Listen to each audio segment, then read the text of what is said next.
Greetings, ladies and gentlemen, and welcome to Tomorrow Never Knows, a Beatles podcast. And today we're going to talk about the Love album. Is it the last Beatles masterpiece? But first, let's talk about how it came to pass. So in the late 90s, George Harrison met the founder of Cirque du Soleil. That's how you pronounce it. I looked it up.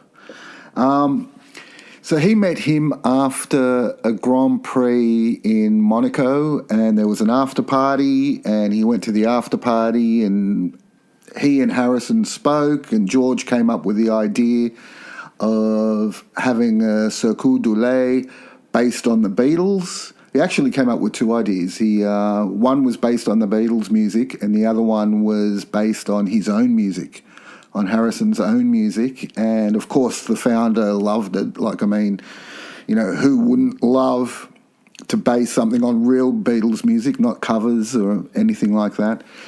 And so after they came up with the idea, George took it upon himself to go see Ringo and McCartney and Yoko and get them on board, which he did. And unfortunately, George passed away before this came to fruition. It all came to fruition, but the others carried on with it. So in reality, this is a George project. This is like George left a lot of legacies, but I think this one is one of his most important because the Love album is such a masterpiece. So once this project looked like it was going ahead, Giles Martin thought to himself, well, mashups are really big, and they were in the 2000s. You know, you already had Beatles and Beach Boys mashups, you had Nirvana and Beach Boys mashups, Beatles and ABBA mashups, all sorts of things, but this was going to be a Beatles and Beatles mashup. So he went and did a demo of Tomorrow Never Knows and Within You and Without You, and he took it to Paul, and Paul really liked it. Paul actually said we should be doing more of this stuff. So it looked like the project was going ahead, and George Martin and Giles Martin went and they mined all the Beatles tracks, and they were doing it quickly as well because they thought the plug could be pulled any time on this, which is what happens with a lot of Beatles projects. So the beauty of all this for me is that George Martin produced this. George Martin was on board. If you listen to it, you can hear George Martin everywhere. He is the only one other than the four who actually understands Beatles music, who contributed a lot to Beatles music. And he brought with him a couple of things. And the first thing was attention to detail. George Martin has forensic attention to detail. He knows which songs to pick. He knows what sounds to put in, what sounds to leave out. And he has fantastic taste. He's got great taste. The other thing is, and I think with a lot of these reissues, and this is my humble opinion, but George Martin brought this sonic clarity to it. It just sounds so clear and crisp, whereas I think some of the reissues sound a little bit muddy. Sgt. Pepper sounded a little bit muddy. Revolver sounded a little bit muddy. I know that it says the album was produced by George Martin and Giles Martin, but I've got the feeling that Giles was just a bit of a like an apprentice. Twiddled a few knobs here and there. Everything would have been overseen by George. Nothing would have been included without his approval. Nothing would have been left out without his approval. This was the last album that George Martin produced before he died. So this is, in my opinion, his last masterpiece. But is it the Beatles' last masterpiece? Is it even a masterpiece? Let's have a forensic... Let's take a note from George Martin's book and have a forensic, detailed look at the tracks. Now, the Love album has been described as a sound collage, but I think it's much more than that. I think when I listen to it, it actually takes me on a trip. a trip through like the Beatles' music, a trip through their history. There's so much. I visualize so many things when I'm listening to it. I find it very. It's actually psychedelic. It's their most psychedelic album since Sergeant Pepper, and George Martin gives a narrative. He actually gives a story. So George Martin used 130 commercially released tracks by the Beatles on this album and some demos that weren't released. So let's see if we can just go through and see what's what here. So the first track is Because, without the music, which is interesting to me because I used to, with the stereo version, I would turn down one speaker, which was the music speaker, and just listen to the vocals, and that's what they've done. And it sets off a sort of ghostly aura that that intertwines itself throughout the album, which I really love. And it uses sounds from the Wildlife Fund version of Across the Universe, as well as Free as a Bird. So it uses bird sounds from those. And in addition, a new recording of a wood pigeon was implemented to make it more British, according to George Martin.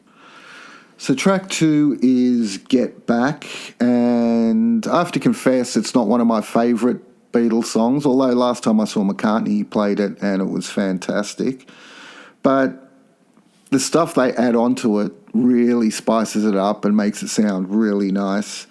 So they use the opening chord from A Hard Day's Night, the drum and guitar solos from the end, percussion from Sgt. Pepper's Lonely Hearts Club Band reprise, and the orchestral swell from A Day in the Life. And again, I can't stress how clear and crisp sounding this all is.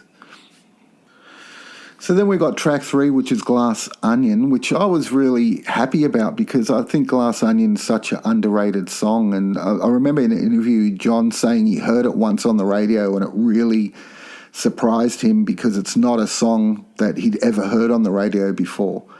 And what they've put on that is they've put guitars from Things We Said Today, which I think sounds great, horns from Penny Lane, and vocals from Hello Goodbye. Now, if there's any criticism I have on this album, and it's a very light criticism, I don't think the vocals from Hello Goodbye should have been included. But having said that, I don't mind them. I just don't think it's as masterful as the rest of the stuff. And, you know, you guys out there probably love it. So track 4 is Eleanor Rigby with Julia Transition, which is quite nice. Eleanor Rigby sounds awesome. It's probably the best version I've heard. Much better than what Giles Martin's done, although I have to say he did do a very good job on Revolver with Eleanor Rigby. I don't know why they just didn't take this and put it on the Revolver mix. And of course, all of this is punctuated by those R's from, you know, those ghostly vocals from Because, which sort of, it sort of makes it sound like a concept album in a way. It's like, you know, going to somewhere like Disneyland or whatever, and you're hopping on one of those trains that takes you all around the park, and you go and visit different things like Adventureland or Spaceland or Frontierland or whatever they're called. And that's kind of what it reminds me of while I'm just sitting there listening to it. So the next track is I Am the Walrus, and it's brilliant.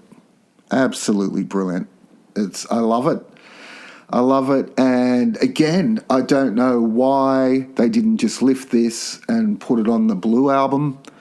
It's way better than that monstrosity that Giles created. I hate it. I hate that version.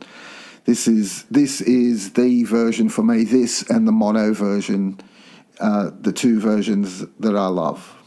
And right at the end, as I'm the Walrus is fading out, you can hear screaming, which transitions us to I Want to Hold Your Hand. And George Martin said that he used elements from both the studio recording and the Hollywood Bowl live performance.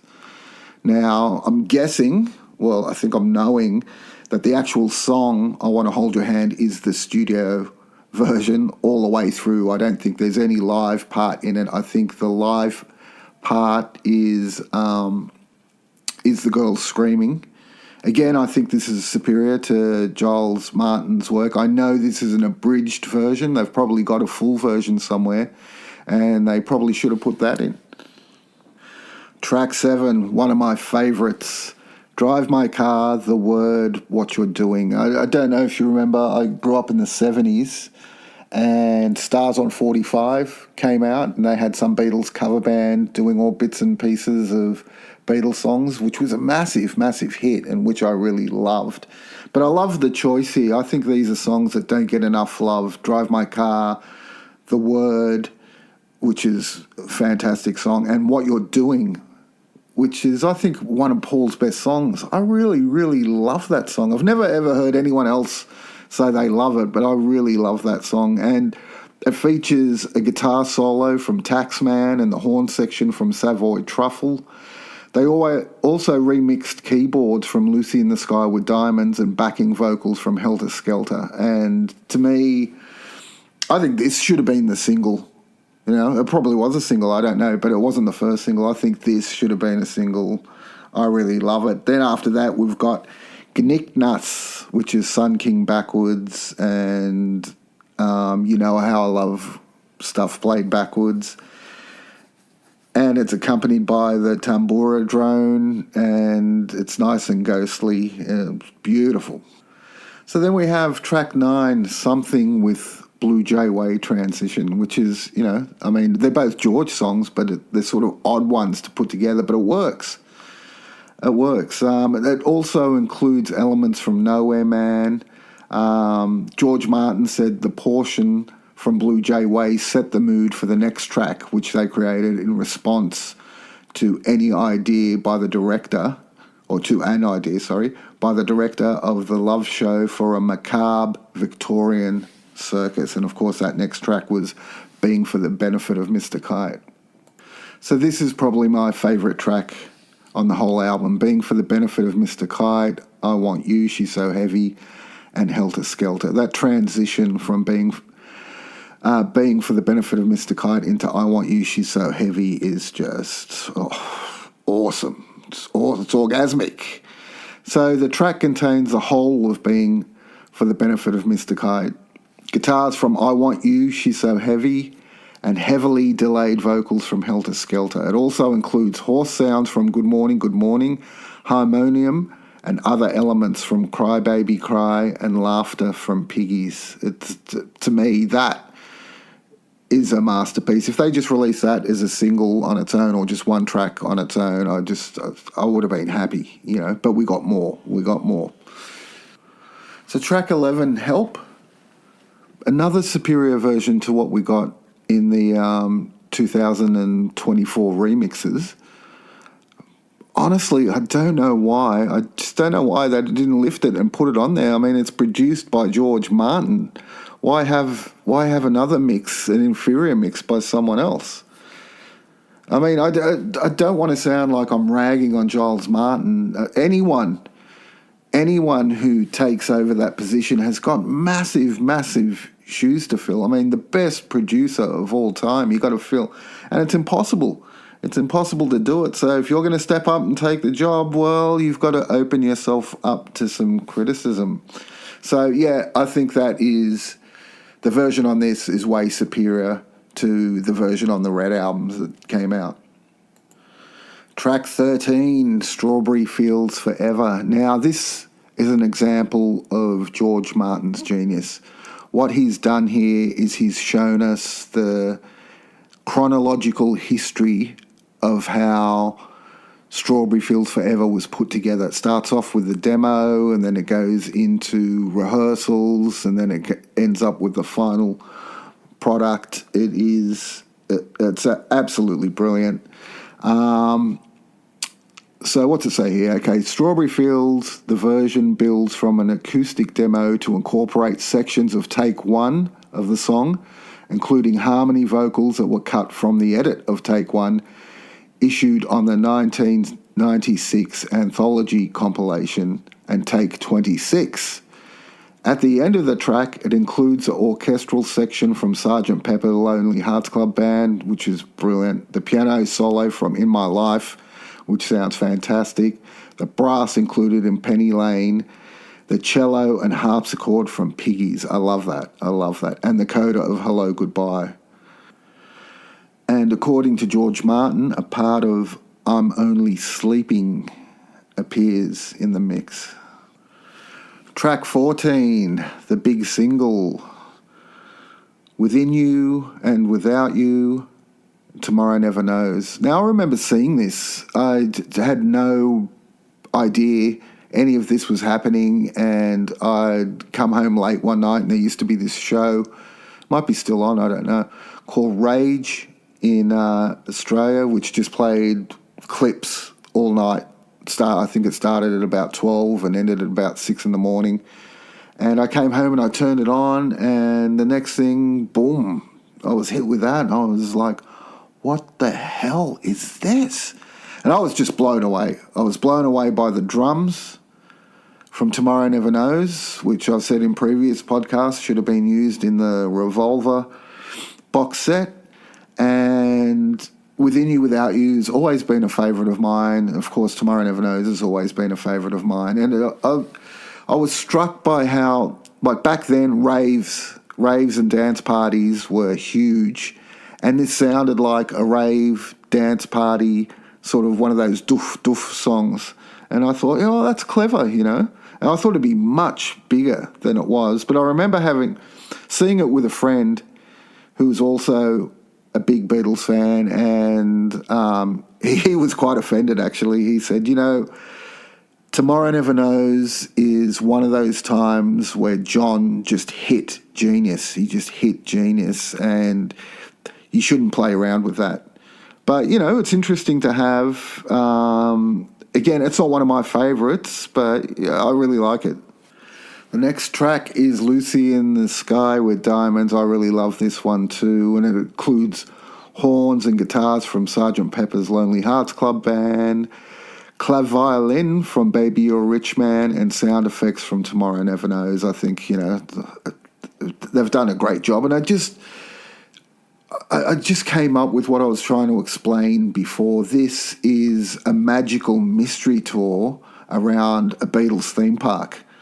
That's what this is. That's why I love it so much. Then we've got Octopus's Garden. Man, I love Ringo so much. I love him so much. After reading just about all the Beatles, the only consistent, nice guy in the whole story is Ringo. Anyway, it starts off with, it's got string arrangements from Good Night, sound effects and vocal elements from Yellow Submarine, stuff from Lovely Rita, Helter Skelter, and ends with the beginning guitar riff from Sun King. And I love at the beginning where Ringo's just sort of singing by himself. It's awesome. Love you, Ringo. Track 17, Lady Madonna. Again, not one of my favourite Beatles songs, but I really like this version because of the stuff they include in the mashup, which is percussion from Why Don't We Do It in the Road, the piano from Obla Dee Obla Da, the guitar riff from Hey Bulldog, Billy Preston's organ solo from I Want You, She's So Heavy, and Eric Clapton's solo from While My Guitar Gently Weeps. I mean, how can you not love that? Track 18, Here Comes the Sun, with the Inner Light transition. The Inner Light is a song that I don't think ever got enough love.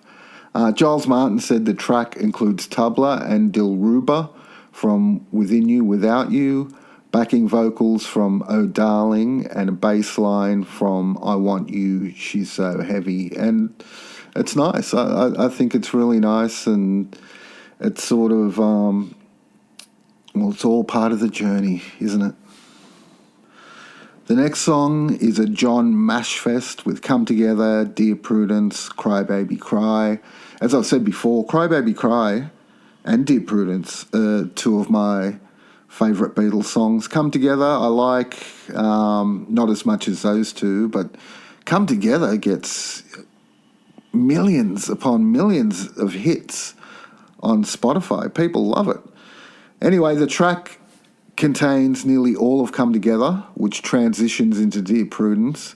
It concludes with a vocal part from the end of Cry Baby Cry, strings from Eleanor Rigby, and what George Martin referred to as a climax from A Day in the Life. Now, again, all these songs are just so interesting. If you're a Beatles fan, they're just so interesting to listen to. And the production and George Martin's touch just makes them so great. So if you've never listened to it, I urge you to go out and listen to it right now. Right now. Don't worry about me or this podcast. Turn it off and go listen to it right now. So track 20 is Revolution, the electric version, and it's the best version of the electric version I've heard, with the blistering guitars. Nothing, I don't think anything is done to that, but it's just so good to hear it in all its rock and roll glory. Probably one of the first punk songs, I'd say. That's followed by Back in the USSR, like two great rock songs back to back. Back in the USSR doesn't have any mashup in it, but it does have extra McCartney vocals, especially at the beginning and at the end. It's a great version. It just sounds more rock and roll, more party-ish. Now, track 22 is very special, and I'm going to tell you why, and it's not because of the song. It's While My Guitar Gently Weeps, the demo version that was on Anthology 3, which I like. I like it. Not as good as the original. I would have liked them to use an electronic version. But it's special because George Martin wrote a new orchestral score for the track, which he described as being his final Beatles string arrangement. So when you listen to that, just remember that this is George Martin's final string arrangement. The next track is A Day in the Life, and it starts off with the Sugar Plum Fairy, and it is so beautiful that it makes me want to cry. That's how beautiful it is. And again, I don't know why they didn't use this version on the Sgt. Pepper box set instead of the version that Giles Martin used, where, the part where John's doing the that's like so ghostly and one of my favourite bits in all of Beatles music. And Giles Martin just totally drowned that out, and you can hear that in all its raw glory in this version. It is, I've just got no words for it. It's just so gorgeous. Track 24 is Hey Jude. A song I used to love as a kid, but I've heard it so much that I've lost my love for it. It's like a divorce, a bad marriage. I've divorced Hey Jude. And although when I saw McCartney, I spent 10 minutes going, na, na, na, na, na, na, na, with everyone else. But, do we really need to have Hey Jude again? I know millions and millions and millions of people love it. Young people love it. They're just discovering it. But I'm over it. Like I said, I'm divorced from Hey Jude, and I never want to see Hey Jude again. So the final chords and horns from Hey Jude bleed into Sgt. Pepper Reprise, which is a very punchy rock and roll version. I have to say, though, maybe this version is kind of equal to the one that came out in the Sgt. Pepper box set. I think maybe Giles Martin might have equaled it because he's got a bit more drums and a bit more bass, so it sounds a bit more meatier, but still, It's a great song. I actually like the reprise better than the actual song. But whenever you hear that song, whether it's on the Sgt. Pepper record or it's at a Paul McCartney concert or where it's on this, you know it's very near the end. And it is very near the end because All You Need Is Love is the last track on the record and CD, although there is 2 bonus tracks that we'll be looking at. All You Need Is Love, it includes elements from Baby You're a Rich Man, Sgt. Pepper's Lonely Hearts Club Band, and ends with orchestration from Goodnight and the sign-off from the Beatles' 3rd Christmas record, which I thought was a really good touch. So let's have a look at these 2 bonus tracks. Track 27, Fool on the Hill, which is a bonus. It's got a freaky intro. I love the intro to that. And the bells are just so crystal clear. It just sounds great. I don't know, for some reason it reminds me of The Hobbit. As a kid, it reminded me of The Hobbit. It was, I know I always imagined this was a song that Bilbo or Frodo from Lord of the Rings would sing. And they were going to do, the Beatles were going to do a Lord of the Rings movie, which would have been very, very interesting. And yeah, it kind of reminds me of that.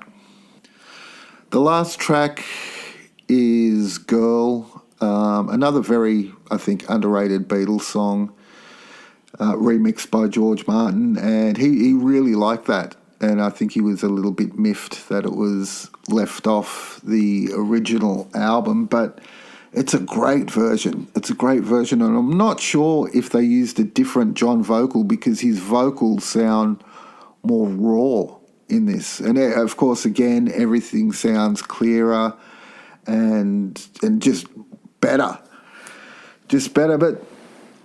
And I was thinking about this, and I was thinking that, you can tell Ringo's drumming because of his style, and all of them had a certain style. Well, George Martin has got a certain style as well. He's got a certain style of production, and when you put that style together with the 4 guys, it is the Beatles. That is the Beatles.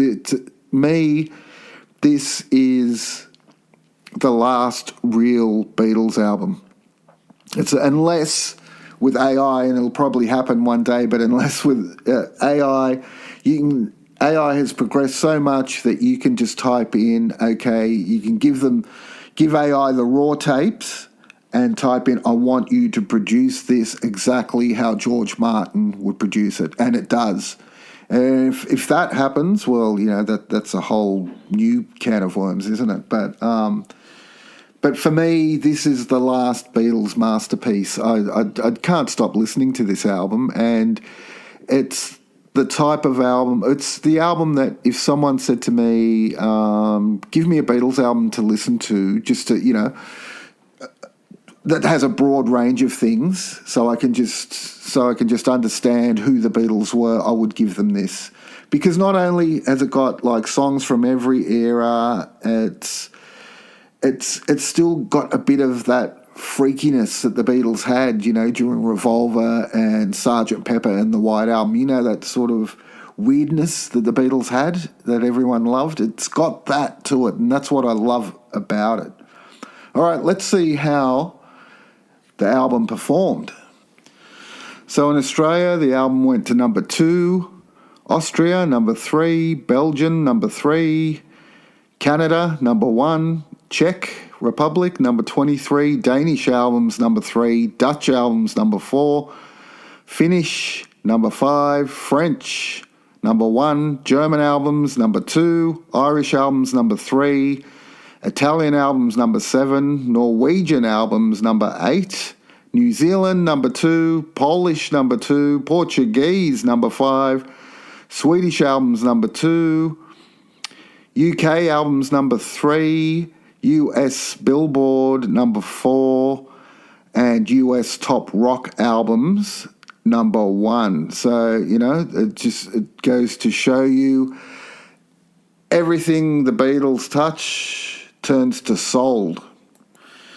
In Argentina, it went gold. Australia, double platinum. Belgium, gold. Canada, double platinum. Denmark, double platinum. France, platinum.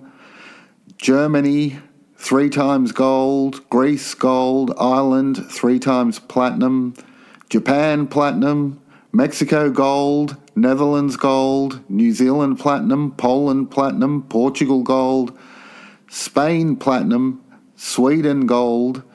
Switzerland, platinum. United Kingdom, double platinum. And United States, double platinum. So worldwide, it sold 5 million copies, with 2 million of those sales coming from America. So, the Beatles can do no wrong. I'm glad a lot of people have got this album, because I think with future generations are going to hold up this album and